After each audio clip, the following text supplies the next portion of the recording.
여러분, 안녕하십니까? 어, 고고학적 증거로 예수님의 시대를 공부하는 두 번째 시간입니다. 여러분들과 함께 성지와 관련된 내용을 신약 성경과 또 배경사 여러 가지 내용을 통해서 살펴보는 시간을 갖도록 그렇게 하겠습니다. 줌으로 함께 참여하시는 분들 잘 보이면 손 한번 흔들어 주시고요.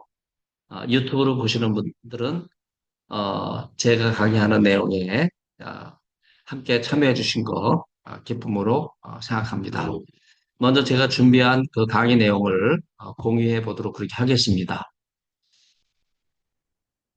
자, 공유가 잘 되면 한번 손 흔들어 주시면 감사하겠습니다. 슬라이드로 전환을 해서 함께 진행을 해보는 시간을 갖도록 하겠습니다. 잘 보이시죠? 화면이? 네, 줌으로 보시는 분들은 이제 디베리우스 황제부터 처음 등장하는 내용을 여러분이 보시게 됩니다. 이 사람의 그 전체 이름은 티베리우스 율리우스 카이사르 아우구스투스라고 하는 이름이죠. 성경에는 아우구스투스로 등장하고 있습니다. 로마 제국의 2대 황제고 누가복음에 등장하는 바로 황제입니다.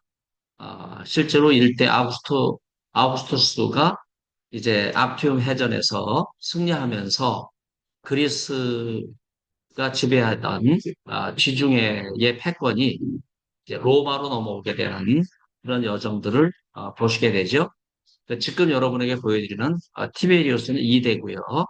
3대가 카리큘라, 4대가 글라우디우스 황제고 5대가 그 악명 높은 네로 황제입니다. 그리고 6대가 베스파니아누스, 지난 시간에 여러분에게 말씀드렸고요. 그 다음에 이 사람 명령을 따라서 예루살렘을 함락시킨 그 10대 황제가 바로 티투스죠. 네. 그리고 11대가 도미티아누스 황제, 기독교 박해가 가장 극렬하게 달했던 시대가 바로 이때입니다. 아우구스투스 이 티베리우스는요, 왕위로 있을 때부터 최악의 평가를 받았던 왕으로 소개가 되고 있습니다. 군대가 반란을 일으켰죠. 원로원들의 미움을 받았어요. 또 친아들이 사망하는 이런 일로 인해서 많은 음모에 시달렸습니다. 예수님 시대에 같은 그 황제가 바로 이 디베리우스죠. 누가복음 3장 1절을 보면 티베리오 황제, 이게 티베리우스지요. 통치한 지 15해, 곧 본디오 빌라도가, 나중에 나오겠지만요. 본디오 빌라도는 이대 티베리우스 황제가 유대 총독으로 임명한 사람이죠. 헤롯이 갈릴리 분봉왕으로, 분봉왕이라는 말은 이스라엘을 네 부분으로 나눠서 하나씩, 그래서 헤롯이 갈릴리, 그 동생 빌립이 이두레와 드라고니, 그 다음에 루사니아가 아빌레네, 누가복음 3장 1절의 기록입니다.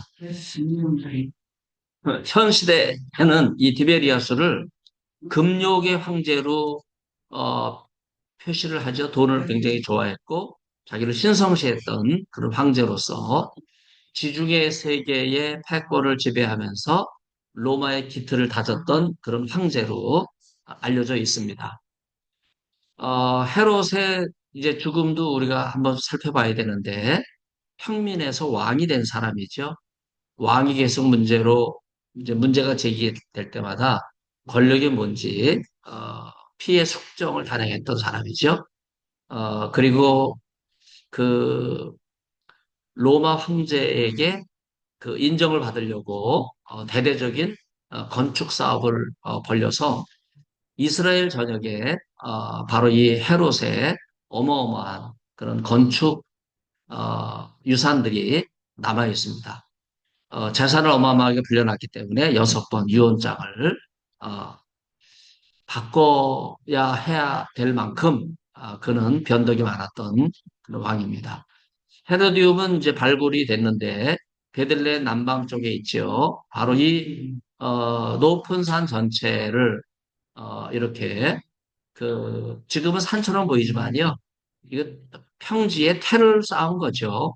그래서 이렇게 어마어마하게 무덤을 만들었고, 그 엄청난 석관이 앞부분에서 발견이 돼서 이게 헤롯의 무덤이라고 하는 게 확인이 됐고 헤로디움으로 명칭이 바뀌었습니다. 헤롯 사후의 아들들 넷이 뭐 살로메는 아들은 아니지만요. 그 헤롯 안티파스가 갈릴리와 베레아 지역을 통치하게 됐고 빌립이 이두레와 드라고니 지방을 아켈라오가 사마리아와 유대 이두메를 통치를 했습니다. 살로메는 야브네와 아스돗 지역, 지금의 가자 지역이라고 말할 수 있죠. 성경의 기록을 보면요. 아까 3장 1절을 말씀드렸고 2절을 보면 안나스와 가야바가 대제사장으로 있을 때 하나님 말씀이 빈들에서 사가랴의 아들 요한에게 임한지라.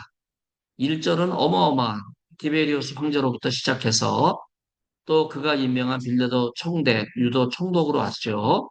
그 다음에 갈릴리 분봉왕 헤롯, 그 다음에 이드레와 드라고니 분봉왕 빌립, 루사니아 지방의 아니 아빌레네 지방의 루사니아 이렇게 어마어마한 분봉왕들이 통치하던 시대.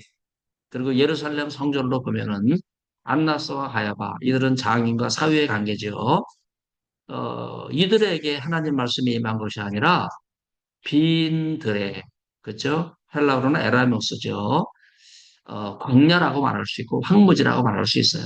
아무도 사람들이 살지 않는 권력이라든지 정치 이런 것으로부터 완전히 제외된 그런 장소라고 말할 수 있죠. 거기에서 요한이 그 약대 털옷으로 옷을 입고 그 야생 꿀을 먹으면서 초라하게 지냈는데 바로 이 세례 요한에게 하나님 말씀이 임했다. 이건 놀라운 일이죠. 우리가 생각할 때는 어마어마한 정치인, 그렇죠? 그 다음에 또 그 대제사장도 얼마나 화려합니까? 이제 그걸 보면 그들이 하나님 말씀에 마치 대리자처럼 보이는데 성경은 그렇지 않아요. 하나님 말씀은 세례 요한에게 임했습니다. 자, 여기 이제 분봉왕들이 나눠 가졌던 나라를 제가 초록색으로 표시를 했고요. 바로 이 오른쪽에 어마어마한 그 성전이 헤롯의 성전입니다. 첫 번째 성전은 솔로몬 성전이죠. 솔로몬 성전은 원래 위치는요. 많은 사람들이 예루살렘 가면 황금돔이 이렇게 있는데 그거는 이슬람 모스크죠. 이슬람 모스크가 예루살렘에 있기 때문에 그게 예루살렘 성전이라고 생각하는데 그거는 한갓 그 이슬람의 그냥 모스크에 지나지 않아요. 원래 솔로몬의 성전은 다윗성 위에 있어요. 지금의 황금돔의 위치는 모리아 산에 위치해 있기 때문에 모리아 산 정상처럼 보이지 않죠. 왜냐하면 이 예루살렘 이 성벽 또 우리가 흔히 알고 있는 웨스틴 월, 통곡의 벽 서쪽에 있잖아요.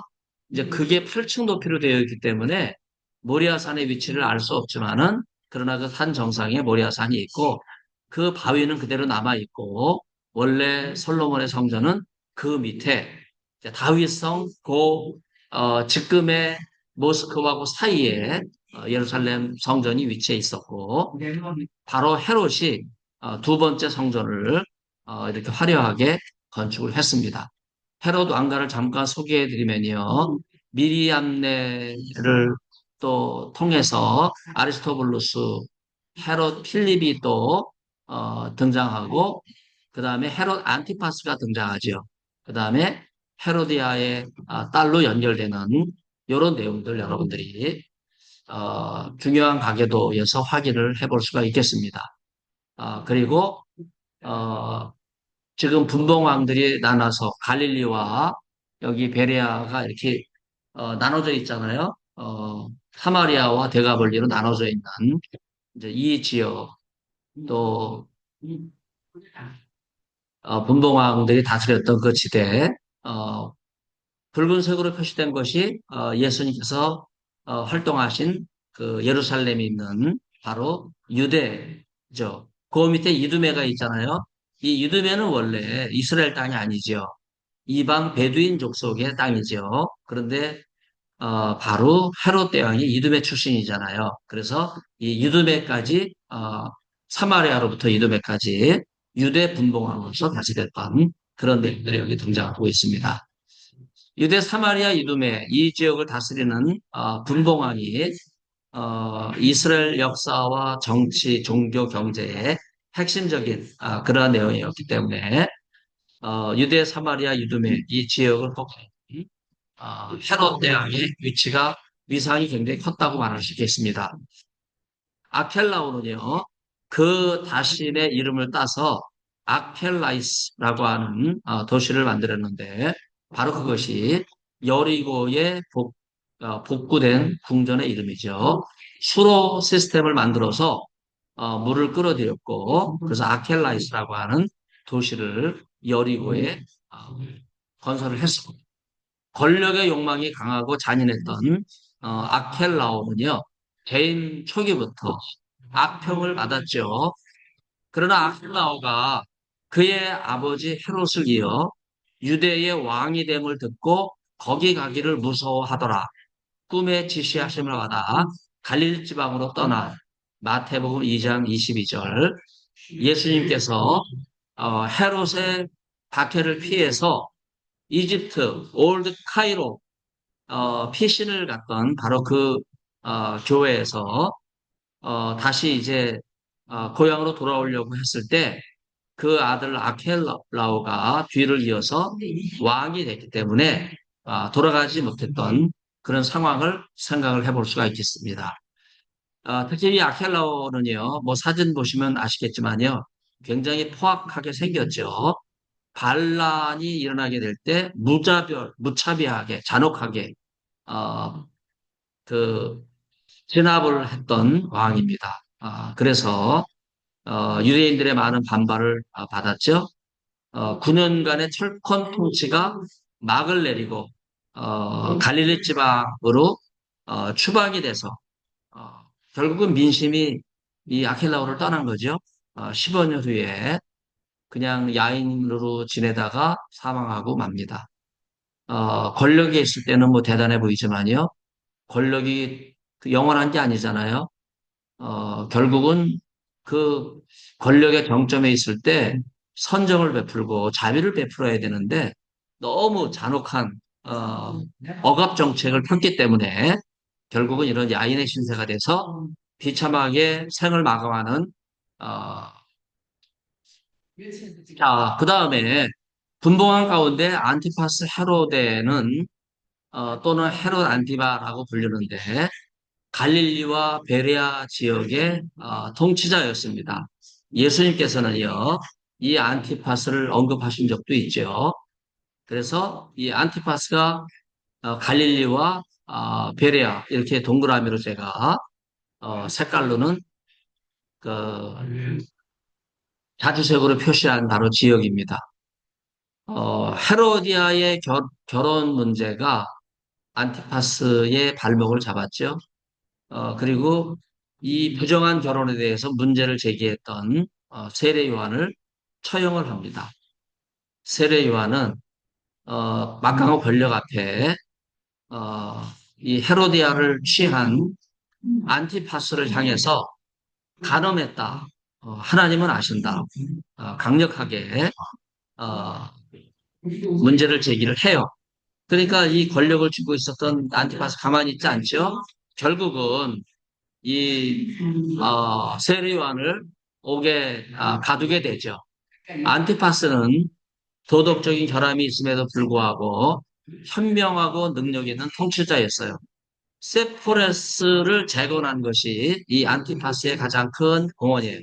갈릴리, 바로 예수님의 그 제2의 고향 나사렛이라고 할 수 있는데 나사렛 인근에 세포리스가 있죠. 히브리어로는 제포리, 바로 이 지역에서 대대적인 그 건축 사업을 벌였는데 그러나 여기에서 유대인의 반란이 일어났죠. 유대인 회당을 중심으로 한 반란이 일어나게 될 철저하게 파괴가 됐고 안티파스는 다시 재건하게 되고 그러자 지금 우리가 고고학적으로 발굴된 그런 세포리스 지역을 확인을 할 수가 있겠습니다. 안티파스의 외교력을 높이 평가한 카레귤라가 이제 인정을 했음에도 불구하고 아그리파 1세는 안티파스를 대신해서 아그리파 1세를 왕으로 임명하게 되고 그 시기에 헤로디아가 이제 시기를 하게 되죠. 결국은 남편과 함께 프랑스로 유배를 떠나게 되는 그런 비운을 맞이하게 됩니다. 성경 속 유대와 사마리아를 아우르는 영토를 받은 헤롯 아켈라우스의 동복 동생 신약 성경에서는요, 세례 요한의 죽음과 예수님의 고난에 연결되는 바로 그 헤롯이라고 말할 수가 있겠습니다. 에돔 혈통의 그 헤롯 왕가가 유대인의 대학살을 자행하고 그 다음에 세례 요한의 처형과 예수 그리스도의 고난이라고 하는 이런 문제에 직결되는 상황을 생각해 볼 수 있습니다. 마태복음 14장에서 세례 요한을 처형하게 되고 누가복음 23장에서는요 예수 그리스도의 십자가 고난에 이제 한 그 역할을 담당하는 그런 모습이 등장합니다. 필립 1세가 필립 1세인데 헤롯 대왕과 미리암네 사이에서 태어난 아들이고요. 헤로디아의 첫 번째 남편에 해당이 됩니다. 헤롯 대왕의 셋째 아들은 필립이고요. 헤롯 필립 2세라고 불렀습니다. 이드레와 두라고니 지방을 다스렸는데 아까도 이야기한 것처럼 누가복음에 분봉왕으로 등장합니다. 헤롯 안티파테르 2세의 자녀가 헤롯 대왕이고요.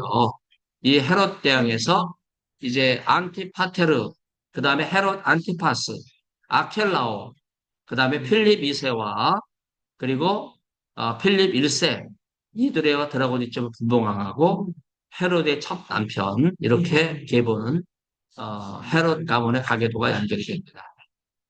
빌립은 아우구스투스에 의해서 갈릴리 북쪽 어, 지역의 이제 대표적인 지역이 바로 이두레라고 하는 지역이죠. 분봉왕으로서 임명을 받아서 아켈라오스나 안티바우스하고는 달리 유대인들의 그 감정을 상하는 일을 가급적 피하려고 했던 그런 분봉왕이라고 말할 수 있겠습니다. 요세푸스의 기록에 의하면요. 빌립은 능력이 있는 행정가이자 통치자이다. 그래서 중용을 택한 그런 실력 있는 행정가로 인정받고 있습니다. 특히 이 빌립은요. 요단강 발원지 중에 하나인 그 갈릴리 북쪽 레바논 인근 그, 그 지역을 황제의 영역이다. 이렇게 하면서 가이사르의 영역, 가이사르라고 불렀고 바로 이것이 빌립보 가이사라, 가이사라 빌립보라고 하는 지역입니다. 또 베세다라고 하는 마을을 재건하면서 황제의 환심을 사기 위해 아우구스투스의 딸인 율리아로 베세다의 이름을 바꾸게 되죠. 그렇지만은 안타깝게도 자기가 로마 황제에게 아첨하기 위해서 꾸몄던 그 율리아라고 하는 별장 베세다에서 그는 죽게 돼요. 결국 그의 분봉국은 시리아 관할 아래 들어가는 내용이죠. 첫 번째 강의에서 시리아는 유대 북쪽으로 쭉 연결되는 그런 장소라고 말씀을 드렸습니다. 자, 그래서 헤롯 필립과 헤롯 안티파스, 헤롯 아켈라오, 그 다음에 로마 총독 빌라도, 바로 이런 그 사람들이 황제의 신임을 받아서 이스라엘을 통치했다고 말할 수가 있겠습니다. 로마의 지방 장관 가운데 티베리우스가 임명한 본디오 빌라도, 예수님의 십자가 사건과 긴밀하게 연결되는 인물이라고 말할 수 있겠습니다. 특히 가이사라에서는요, 본디오 빌라도의 비문이 발견이 됐죠. 그래서 그의 통치 시기가 고고학적으로 확인되는, 고고학자들이 발굴한 그런 내용과 연결이 되고 있습니다. 바로 이 사람이 본디오 빌라도예요. 사도신경에는 본디오 빌라도에게 고난을 받아 십자가에 못 박혀 죽으시고라고 하는 장면이 나오죠. 역사적인 빌라도는 아까도 말씀드렸던 빌라도 비문을 남겼고요. 그리고 예수님 재판 당시에 빌라도가 자꾸 안나스라든지 가야바라든지 유대 종교 지도자들의 의견을 묻잖아요. 왜 그럴까? 빌라도의 정치적인 입지가 약해졌기 때문에 그래요. 나중에는 그 부인도 나서잖아요. 예수님을 죽이지 말라. 내가 꿈을 꿨다. 그런 이야기를 할 정도로. 여러분, 예수님 탄생할 때 요셉에게 현명했다. 카타 호라마 헬라어로 예수님께서 이제 탄생하실 것을 미리 요셉에게 현명으로 그리고 동방 박사들을 꿈에 인도하고 그 다음에 헤롯이 경배한 다음에 자기에게 들려가라고 이야기할 때 또 동방 박사는 꿈에 지시하심을 받아 다른 길로 갔다. 또 예수님께서 애굽에 내려갔다가 또 다시 올라오실 때도 꿈에 이런 표현들이 자주 등장하는데 바로 이 카타호라마라고 하는 표현이 빌라도의 아내에게도 등장해요. 그래서 아내도 꿈을 꾸면서 예수님에 대해서 관여하지 말라.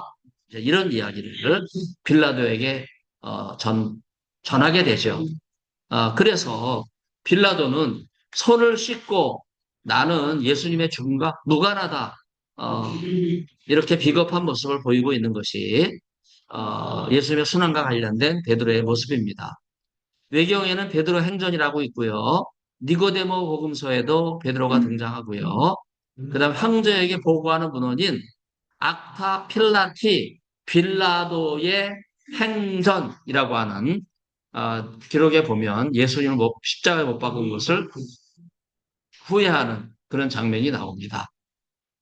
빌라도의 죄는 뭐냐? 예수님이 무죄하시고 무고하신데 누가복음 23장 22절에 보면 이런 말씀이 있잖아요. 빌라도가 하는 말이에요. 도대체 이 사람이 무슨 나쁜 일을 하였단 말이요? 나는 그에게서 사형에 처할 아무런 죄를 찾지 못하였어. 이렇게 이야기하고 있거든요.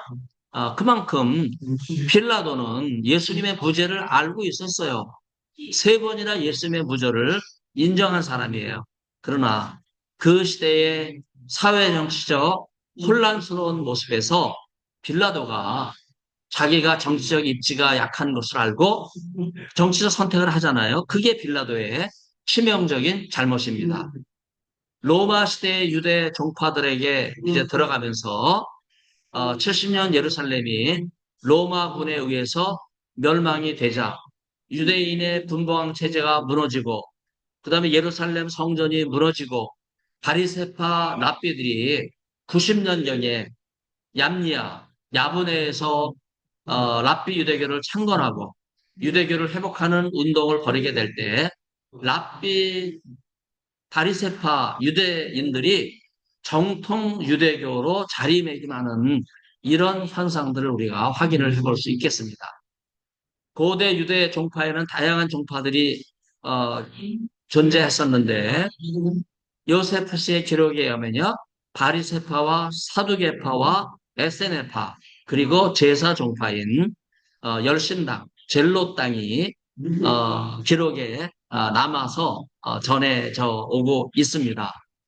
로마 시대 유대 종파의 기원을 보면요. 기원전 175년경 시리아의 안티오코스 4세가 강력한 헬라화 정책을 피면서 예루살렘을 공격하잖아요. 그리고 예루살렘 성전을 회파해요. 그리고 성전에 돼지 피를 뿌리고 마지막에는 성전에 불을 지르고 성전 기물들을 약탈해 갑니다. 결국은 유대인의 정통 신앙을 훼손하게 되자 유대인들은 예루살렘 동편, 길르앗 지방, 베라나, 나바테아 지역으로 피신하면서 하시딤이라고 하는 조직을 결성하게 됩니다. 그래서 유대 종파는 그때 이 하시딤을 중심으로 한 셀루커스 왕조를 창건함으로써 팔레스타인 그 시리아의 지배를 강력하게 저항하게 되죠. 이러면서 마카베오 가문이 무장으로 공개하게 되면서 하시딤과 마카베오가 결탁해서 시리아 군대를 몰아내요. 그리고 마카베 가문의 요나단이 대제사장직을 불법으로 차지하죠. 여기서 중요한 거는요. 제사장이 종교 지도자인데 군대와 정치, 권력이 결탁해가지고 제사장직까지, 종교까지 장악하는 이런 타락한 모습을 보이게 됩니다. 이때 쫓겨난 대제사장이 의회 교사인데 이 사람이 SNF파를 결성하게 되는 그런 일이 이제 일어나게 되죠. 그래서 유대 종파의 기원을 하스딤이라고 볼 수 있고요. 거기에서 SNF파가 이제 빛의 교사를 의회 교사를 중심으로 해서 활동하게 되고 또 한쪽은 이제 바리새파의 이제 공동체가 있고 이들이 제사 철학파인 젤롯당과 분파를 이루게 되고 처음부터 정치적 입지와 정치 권력과 결탁된 사두개파 이런 형태로 유대 종파는 시작합니다. 결국 유대 종파의 기원은요. 시리아에 거점을 두고 있었던 로마 지배 세력이 남하에서 유대와 예루살렘을 지배하게 됐을 때 그때 이제 결성된 단체라고 말할 수 있겠습니다. 로마 시대의 유대 종파들을 보면요. 유대 종파가 생겨나게 되면서 이제 팔레스타인의 헬라화가 순조롭게 진행되지 못하고 강력한 도전에 직면했던 것을 볼 수 있습니다. 유대교 박화의 상황에서 유대교를 지켜내기 위한 그런 강구책이라고 말할 수가 있겠죠. 그래서 유대화 시대의 로마 종파들을 보면요. 먼저 SNF파는 대제사장 중심으로 전통 신앙에 앞장섰던 가장 보수적인 종파였다고 말할 수 있어요. 바리새파는요. SNF파와 동참하기를 거부하죠. 이들은 자기들 개인적인 경건 운동으로 자리를 잡습니다. 제사 철학파인 젤롯당들은요, 바리새파의 미온적 태도에 불만을 품고 무력을 사용하면서 과격하게 독립운동을 전개했던 그런 사람들이라고 말할 수 있어요. 사두개파는요, 바리새파와 대적 관계를 이루면서 정치적인 기득권을 누렸던 그런 세력들이라고 말할 수가 있겠습니다. 바리새파의 탄생과 가르침, 그리고 조직과 간섭, 또 예수님과 어떻게 연결되는지 그런 내용으로 마무리를 지어보도록 하겠습니다. 바리새파 탄생은요, 마카베오 혁명 시대에 하시딤에서 기원하는데 그 제일 목적이 헬라주의를 타파하는 거예요.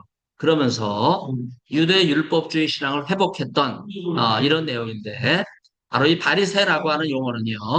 신약 성경에 등장하지만 유대 역사가 요세푸스도 바로 이 단어를 사용하고 있어요.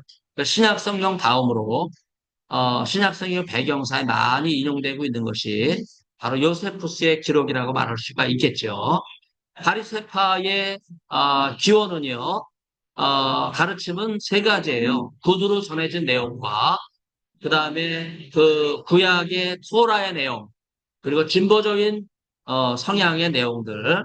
그래서 그때그때마다 자기들의 유전과 전통을 만들어냈던 그런 사람들이기 때문에 보수적인 입장을 갖고 있으면서도 자기들의 이권을 위해서는 기득권을 놓지 않기 위해서 끊임없이 장로들의 유전을 만들어냈던 그런 사람들이라고 말할 수가 있겠습니다.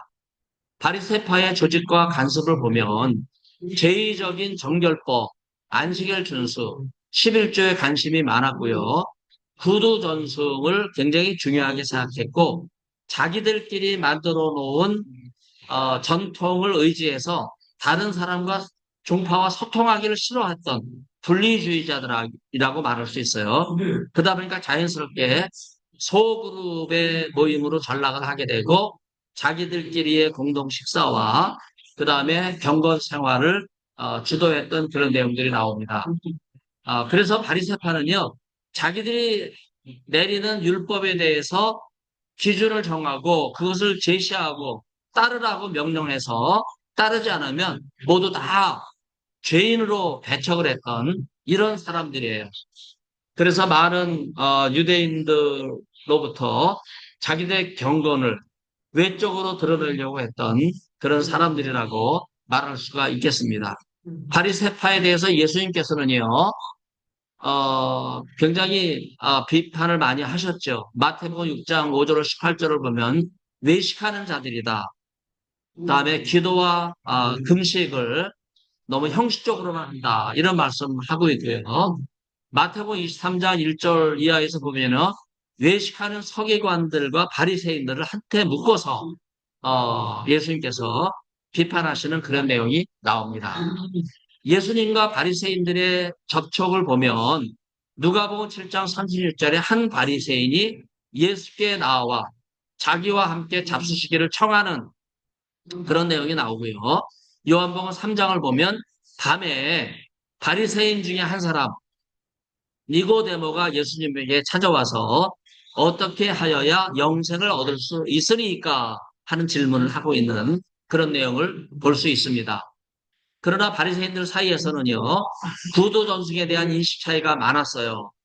아버지께 드릴 것을 하나님께 드렸을 때 고르반했는데 이것이 과연 정당하냐 이런 논쟁이 있었고 장로들의 유전과 전통에 대해서 왜 범하느냐 문제될 거 없다 이런 또 첨예한 그 관점을 보였고 너희의 전통으로 하나님 말씀을 폐한다 하는 이야기가 나올 정도로 바리새인들은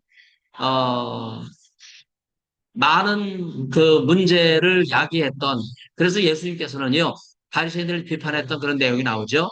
뿐만 아니라 사두개파가 신약 성경에는 14번 언급이 되고 있어요.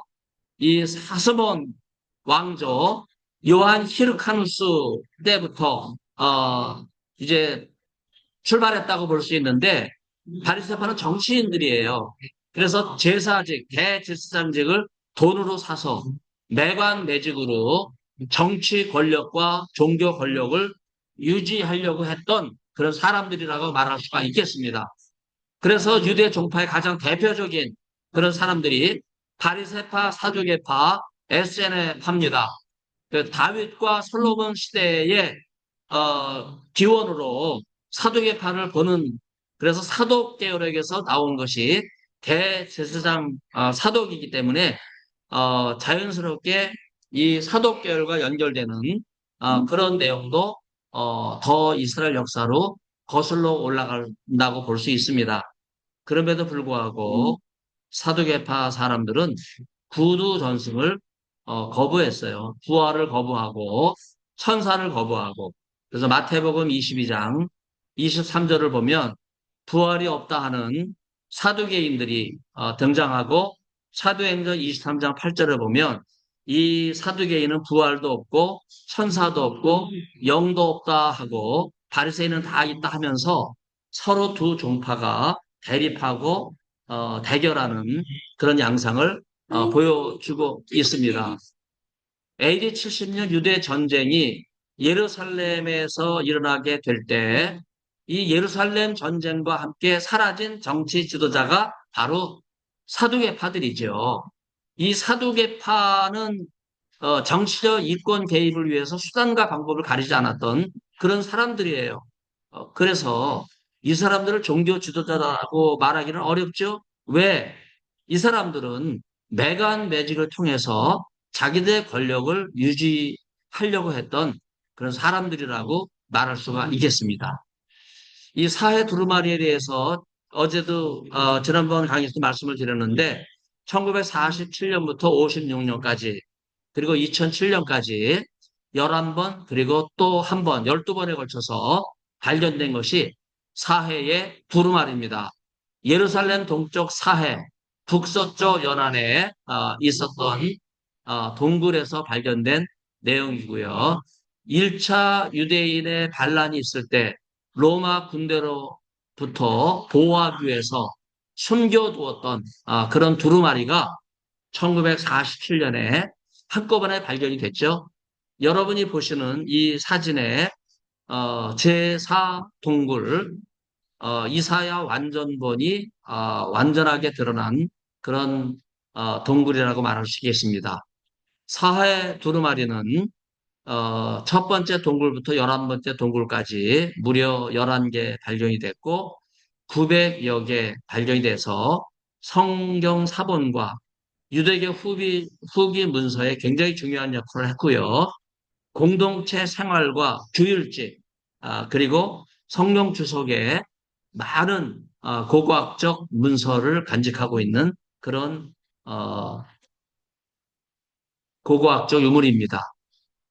첫 번째 동굴에서 발견된 이사야 사본 완전본이 등장했죠. 그래서 천년경의 레닌그라드 사본을 통해서 이제 번역된 것이 그 킹제임스 번역인데 그것보다 무려 1000년을 앞당긴 거예요. 그래서 사회문서가 이제 그 레닌그라드 사본을 대체하는 그래서 킹제임스 버전을 흥정력 버전이라 그래서 가장 중요하게 생각하는 그런 사람들은 어, 잘못된 주장을 하고 있는 거죠.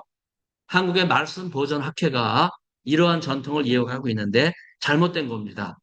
여러분 천년경의 레닌그라드 사본보다 그보다도 천년 앞선 사회문서의 고증을 무시하고 어떻게 성경 원문에 대해서 논할 수 있겠습니까?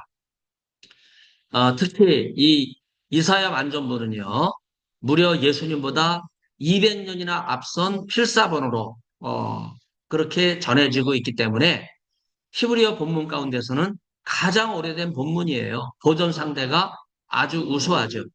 장로의 신학대학교에도 이 쿰란에서 발견된 제4 동굴에서 발견된 이 사회 문서가 그대로 드러나 있습니다.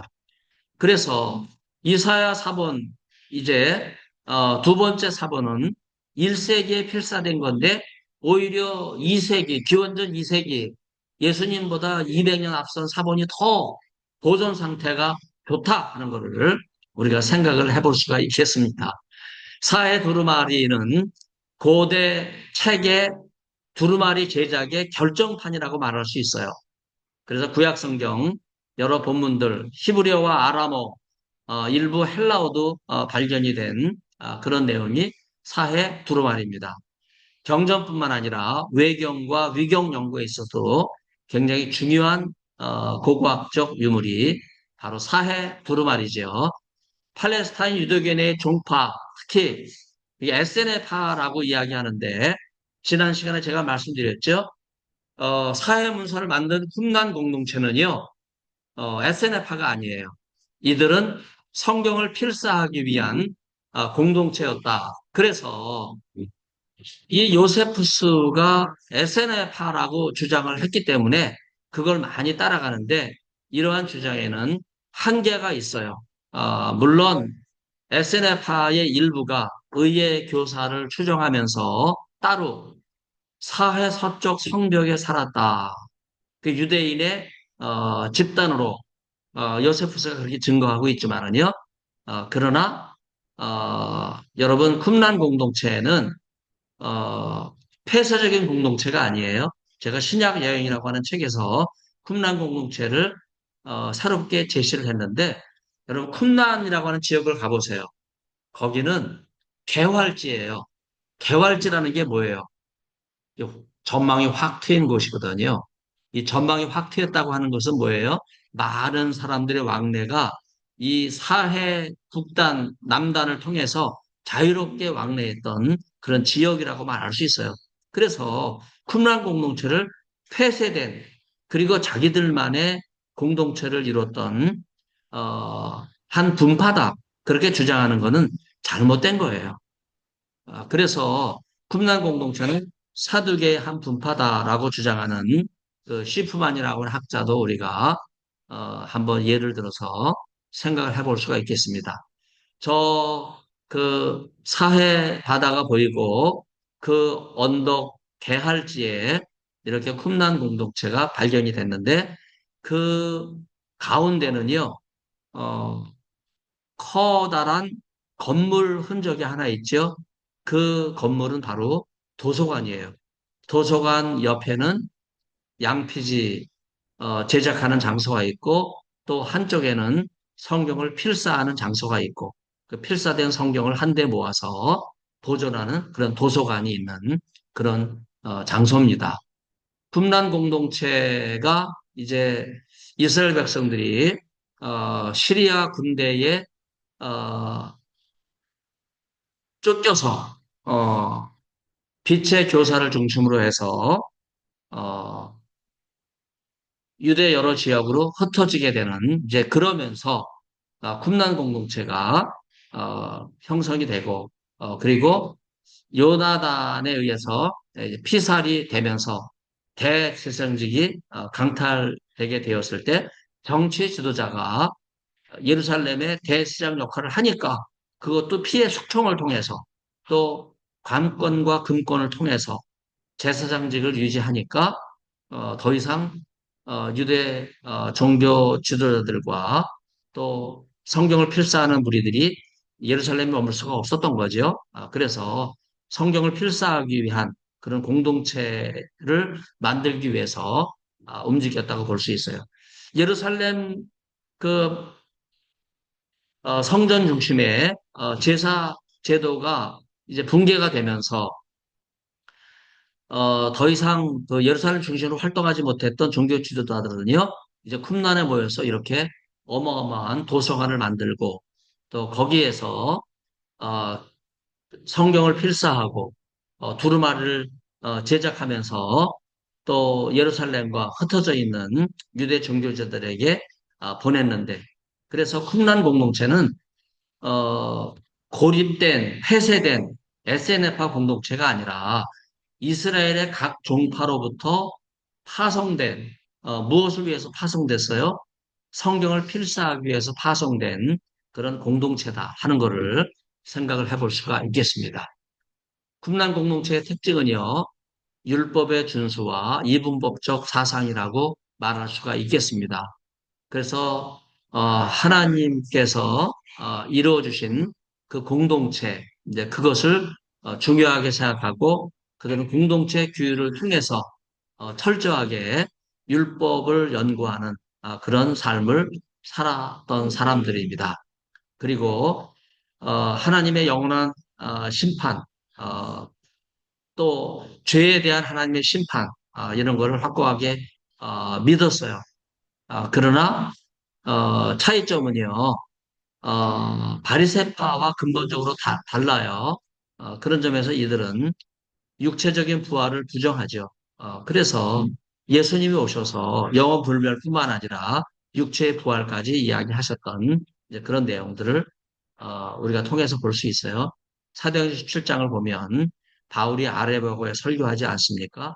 근데 아덴 사람들은 새로운 거에 대해서 다들 관심을 갖고 받아들이는 특징이 있어요. 그래서 그리스 사람들은 영어 불멸만 중요하게 생각했는데 어, 그들 한 가지만 알고 있는 거죠.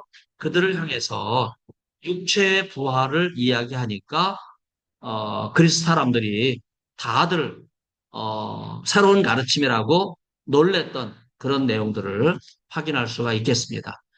사회 두루마리는 성경으로 보면요. 히브리어 성경, 또 탈금은 아람어로 되어 있고 그 다음에 외경으로는 토비 헬라어로 기록됐고 집회서와 또 예레미야 편지는 헬라어로 기록이 되어 있습니다. 위경으로는 에녹일서, 목시문학에 대해서 또 주빌리라고 하는 희년서가 등장이 됐고요. 내부 분석 가운데는 제가 첫 번째 시간에 말씀을 드린 것처럼 폭주 MMT, 성경을 필사했던 서기관이 자기를 파송한 유대 종교 지도자에게 보내는 편지입니다. 그다음에 1QH는 호다였 그래서 감사 찬양시라고 말할 수 있고요. 1QS는요 공동체 규율입니다. 그다음에 CD 다메스커스 문서죠. 율법에 대한 훈계의 내용입니다. 외부 문서로는요. 그래서 이 쿰란 문서가 굉장히 중요한 건데 성전과 창세기 외경과 연결되고 또 안식일 희생제사 노래 또 1QM 그래서 전쟁 규율서도 등장해요.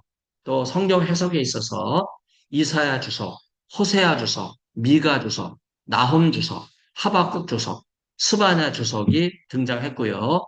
그 다음에 시편 37편 주석, 그리고 마지막 날을 해석하고 메시아를 증거, 하늘의 대표자인 멜기세덱, 영원히 사시는 천지의 주제, 대제사장 멜기세덱까지 이렇게 다양하게 등장하는 쿰란 공동체는 1QS, 제가 박사학위 논문을 또 이걸로 쓰기 위해서 이 한정판으로 발행된 이 1QS, 바로 이 책도 제가 소장하고 있는데 공동체 규율과 회중 규율서 1QSA 이렇게 남겨져 전해지고 있습니다. 그래서 안식일을 엄격하게 지키면서 정결 예식을 행했던 그래서 목욕통이 미크베라 그러는데 미크베에서 몸을 정결하게 씻고 그리고 나서 성경을 필사했던 이런 일을 했던 사람들입니다. 그래서 이 사람들은 지원자가 있을 때 2, 3년 동안 훈련하잖아요. 성경을 필사하는 게 쉽지 않잖아요. 펜과 먹이 있다고 쓰는 게 아니잖아요.